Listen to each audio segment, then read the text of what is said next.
How many times have you truly been present? Present in the now, without trying to change anything, control anything, just feeling life as it is? Perhaps you have spent much of your existence in autopilot, between doing and reacting, but far from being. We live in an era of distractions. The world spins faster and faster. Demands pile up. The mind jumps from the past to the future like a restless monkey. And amidst all this, peace seems unattainable. But there is a way that requires no escape, no conquest, no perfection. It begins with a simple gesture: stop, breathe, observe, be. This is the essence of mindfulness, full attention. And the one who brought us this teaching in scientific and accessible language was Jon Kabat-Zinn. He was born in 1944 in New York, the son of Elvin Kabat, a renowned immunologist, and Sally Kabat, an artist and educator. From a young age, Jon lived between two worlds: the scientific rationality inherited from his father and the contemplative sensitivity inspired by his mother. During the 1960s, he immersed himself in the philosophical, spiritual, and social movements that were bubbling up in the United States of America. He studied molecular biology at the Massachusetts Institute of Technology under the guidance of Salvador Luria, a Nobel Prize winner. But something pulsed stronger than science itself: a search for meaning, a hunger to understand the nature of the human mind and suffering. That was when Jon discovered Zen meditation, Vipassana Buddhism, and Eastern contemplative practices. From then on, his life changed. Inspired by masters like Thich Nhat Hanh and Seung San, Kabat-Zinn noticed that meditation was restricted to religion. It could be applied to medicine, psychology, everyday life, as a practice of healing and reconnection. This is how he set out to create a bridge between ancient spirituality and contemporary science. In 1979, Jon Kabat-Zinn founded the Stress Reduction Clinic at the University of Massachusetts Medical School. There, he developed an unprecedented program: mindfulness-based stress reduction, MBSR, stress reduction through mindfulness. The program included seated meditation, conscious walking, body scanning, gentle yoga, reflections on acceptance and compassion, and it was not offered to monks, but to patients with chronic pain, anxiety, cancer, hypertension, and depression. For the first time, meditation was applied as a structured clinical treatment with measurable results. In the following years, Kabat-Zinn published several books, such as the Full Catastrophe Living, Viva com a Catástrofe Total, in 1990. Wherever you go, there you are. Onde quer que você vá, lá está você, in 1994. The Mindful Way Through Depression, in collaboration with other authors. His approach was not religious. It was deeply human, universal, and compassionate. He wrote, "Mindfulness is the awareness that emerges when we pay attention to the present moment, with intention and without judgment." The MBSR program and Kabat-Zinn's teachings were gradually adopted by hospitals, clinics, schools, universities, corporations, business leaders, prisons, monasteries, clinics, and families. Mindfulness left the caves of the Himalayas and entered the conference rooms of Fortune 500 companies. It left Zen monasteries and reached classrooms of children and teenagers. It left the yoga mat and entered the heart of evidence-based science. Contrary to what many think, mindfulness is not a relaxation technique. It is a practice of radical awareness and acceptance. Acceptance does not mean resignation, but rather seeing clearly what is present now, without fleeing, judging, or trying to control. Jon Kabat-Zinn reminds us that we can only change what we deeply accept, and that the path of transformation begins with the unfiltered gaze of the present mind. Jon Kabat-Zinn brought mindfulness from the mountaintops to the fertile ground of the modern world. With courage, science, and compassion, he showed us that healing, emotional, mental, and spiritual, begins in the now. Let's dive into the fundamentals of mindfulness. What it is and what it is not. What are its pillars? How to cultivate conscious presence as a way to live with purpose, balance, and truth. Mindfulness. Mindfulness is a word that, despite being widely used, is often misunderstood. Many think it is about emptying the mind, relaxing, thinking positively, or escaping stress. But in reality, mindfulness is not about controlling thoughts or avoiding suffering. It is about being present with awareness, even when things are not going well. John said that mindfulness is the awareness that arises from paying attention, intentionally, to the present moment, without judgment. According to kabat-zinn, mindfulness has 3 inseparable characteristics. Intention, you deliberately choose to be present. Attention, your mind directs itself to what is happening now. Sensations, emotions, thoughts, sounds, breathing, and attitude. You observe with kindness, openness, and without judgment. You do not try to fix the experience, simply be a witness to it. This triad, intention, attention, and attitude, is what transforms common awareness into full awareness. What is not mindfulness? It's not about emptying the mind. The mind naturally produces thoughts. Mindfulness is not about stopping thinking. It's about realizing you're thinking without getting lost in the thoughts. Mindfulness is not about feeling good all the time. Mindfulness does not seek to generate pleasure, but awareness. Sometimes this includes observing discomfort, sadness, anxiety with acceptance. It is also not a quick performance technique, although it offers benefits for focus and productivity. The deeper purpose of mindfulness is to transform the relationship with oneself and with the world. What are the 7 fundamental attitudes of mindfulness, according to kabat-zinn? Non-judging, that is, observing without labeling the experience as good or bad. Patience, which is accepting the natural rhythm of things. The now is enough. Beginner's mind, which allows us to see everything as if for the first time with renewed curiosity. Trust, which helps us believe in our own experience without relying on theories or guides. Non-striving or non-struggling, which is letting things be as they are, not forcing anything. Acceptance, that is, recognizing what is present before wanting to change something. Detachment, or letting go, which is releasing attachment to ideas, emotions, or expectations. Kabat used to say, "These attitudes are like the soil where mindfulness can flourish." Practicing mindfulness is learning to see more clearly what we feel, what we think, and how we react. It's like cleaning the glass of perception. You start to see things as they are, not as your mind automatically interprets them. This creates space to choose how to respond instead of reacting impulsively. Here is a crucial point. Acceptance is not conformity. Acceptance is saying, "This is how it is now. Only after this can I choose what to do." Without acceptance, there is no transformation. Acceptance is not giving up. It is the foundation for changing wisely. What benefits has science observed from practicing mindfulness? Studies with mindfulness show that practicing mindfulness is associated with reduced anxiety and depression, decreased chronic pain, better emotional regulation, increased empathy and compassion, improved immunity, and a higher quality of life.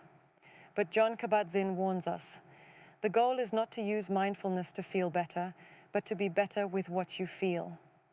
More than a technique, mindfulness is a way of living. It is not limited to the meditation mat. It is in eating with attention, listening without interrupting, breathing consciously amidst chaos, being fully present with pain without resisting. Mindfulness is not magic. It is practice, presence, and permission. Presence to be with what is, permission to be who you are, and practice, like watering a plant every day, even if it grows in silence. How can we practice mindfulness in everyday life? Let's understand from formal meditation to the small rituals that transform the ordinary into the sacred. Mindfulness is not an idea, it is a practice. And like all practices, It needs to be lived, repeated, and embraced with patience. As Kabat-Zinn says, you don't learn to play the violin just by reading about music. The same goes for mindfulness.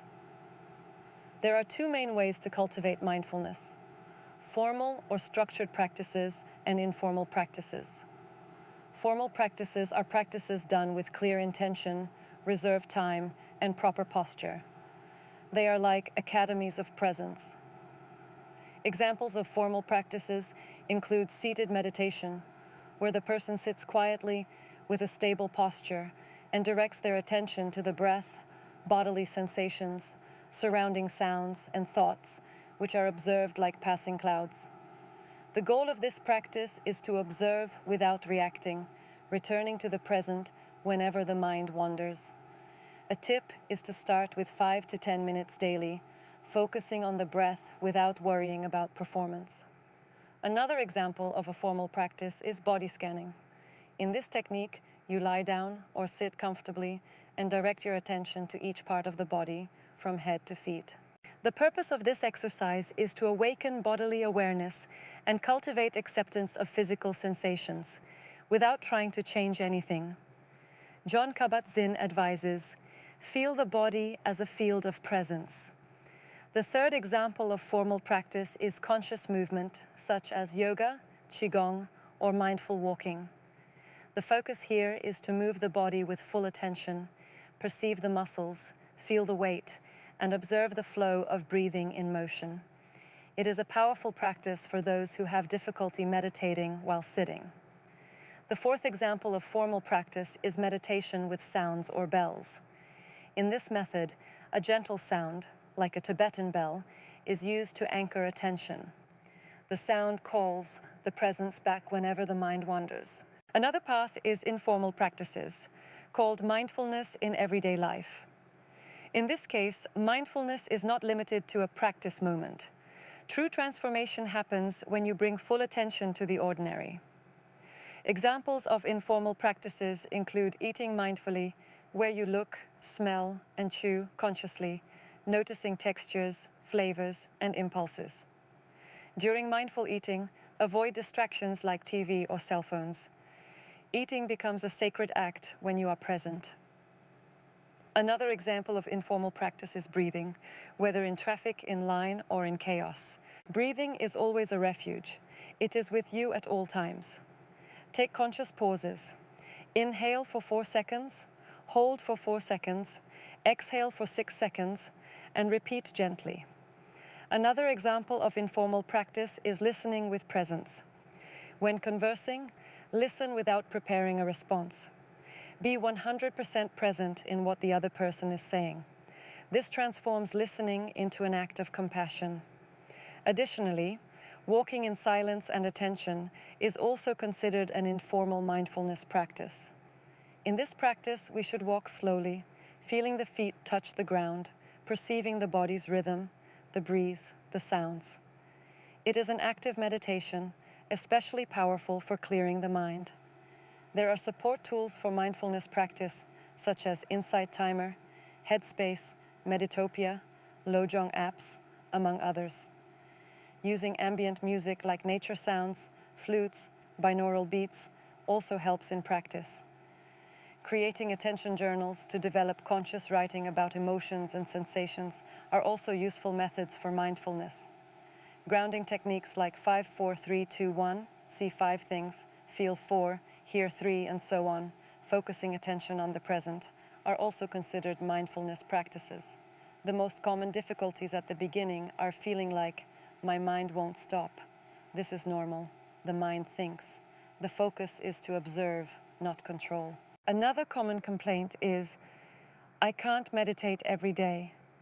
Start small but consistent. Another common statement from beginners is, I'm not doing it right. There is no right way. There is being present, even with restlessness. Kabat-Zinn advises that mindfulness is not about getting rid of the mess. It's about learning to be present in the middle of it. But what changes when practice becomes routine? Is it possible to notice more clarity before reacting impulsively, less identification with negative thoughts, more presence in simple tasks, reduction of autopilot, and expansion of compassion for oneself and others.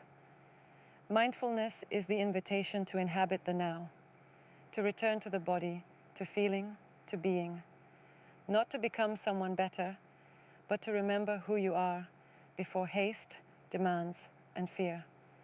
Does mindfulness transform major areas of life such as mental and emotional health, relationships, spirituality, and the pursuit of Ikigai? Mindfulness is not just a practice of silence, it is a way of living. It flourishes where there is pain, noise, chaos, and pulsating life. Now let's explore how this awareness transforms fundamental areas of existence. Mindfulness is recognized for its effectiveness in treating anxiety. By anchoring the individual in the present, the mind stops traveling to catastrophic futures. In depression, mindfulness practitioners, by observing negative thoughts with acceptance, do not identify with them. In chronic pain, by bringing awareness to the pain, suffering caused by resistance to it is reduced. In post-traumatic stress, it promotes grounding in the body and emotional rebalancing. It's not the pain that hurts us the most, but the way we relate to it. Mindfulness-based programs are now recommended by doctors, psychologists, and therapists worldwide. Presence also transforms the way we connect with others. How does mindfulness impact relationships? It improves real listening, hearing without wanting to correct or argue. Empathy expands by feeling the other without losing oneself. Reactivity reduction by perceiving the impulse before reacting. In conscious commitment to act with truth and care. For example, when feeling anger, instead of shouting, you observe the emotion in your body, breathe, and choose how to respond. That pause changes everything. Thich Nhat Hanh guides. Mindfulness is the ground where true love grows. Although secularized by kabat-zinn, mindfulness has deep spiritual roots. In Zen, it is called zazen. In Theravada Buddhism, sati. In mystical Christianity, silent prayer. In Sufism, divine presence. In Hinduism, dhyana, contemplative meditation. The spiritual elements of mindfulness are inner silence, radical acceptance, presence as living prayer, ego dissolution, and experiences of unity. When you breathe with full attention, you connect with the sacred of now. And how does mindfulness influence your pursuit of your Ikigai? Ikigai is the living purpose. But how do you find it if you're not present? Mindfulness acts as a bridge to Ikigai. By paying attention to what delights you, you discover what you love. By listening to your body and intuition, you realize what you're good at. By being present with the world, you see what it needs. By acting consciously, you move closer to what can sustain you. Ikigai is not an idea. It is a lived experience in the present, moment after moment. In a fragmented world, the simple act of breathing with attention is a revolutionary act. When you eat slowly, listen with your heart, walk with your feet on the ground, embrace your pain without resistance. You are healing not only yourself, but also the way humanity lives. Mindfulness is a return home, the home of now. Kabat-Zinn not only created a medical protocol, he sowed a new way of being in the world, more present, more kind, more real. What mindfulness teaches us about being human, how to cultivate a life with more presence and purpose, and how to transform the ordinary into the sacred. We are surfacing after this dive into mindfulness, and perhaps at the beginning of a new way of living. In a world that pushes us toward the future, mindfulness invites us to inhabit the now. In a culture that demands control, mindfulness teaches us to accept. Kabat-Zinn opened the doors of the present to millions of people. He brought not just a technique, but a paradigm shift. What does mindfulness teach us? That the mind is restless, but can be a friend. That pain is part of life, but suffering can be eased. That breathing is an anchor, that silence heals. That life is not a race, it's a dance. And that the first step to any transformation is to see clearly what is here now. Mindfulness is a return to the body, a hug to the mind, and a rest for the soul. It is the space between stimulus and response. It is the pause that saves. It is the moment when we stop reacting and start choosing. Mindfulness and Ikigai walk together. You will not find your purpose in the noise, but rather in the silence between thoughts, in feeling the body, and in the clarity of now. Ikigai is not just what you do, it is how you do it, with presence, surrender, and meaning. Mindfulness is the soil where Ikigai blossoms. The practice continues. You don't need to be a monk. You don't need to sit in silence for hours. Just breathe consciously before starting the day. Feel the ground beneath your feet as you walk. Be fully present in conversations with those you love. Listen to your body before making decisions and accept that today is what it is, and that is already sacred. If this content touched you in any way, I invite you to keep practicing. Breathe with intention. Be with yourself wherever you go. And if you wish to continue this journey of self-discovery and purpose, subscribe to the channel, turn on notifications, and share this video with someone who needs to pause, breathe, and simply be. Because here, on the Ikigai channel, we are not seeking something distant. We are learning to live with presence and soul. Mindfulness is the beginning. Acceptance is the path. Ikigai is the destination, and also the journey. Live with awareness. Live with lightness. Live with Ikigai.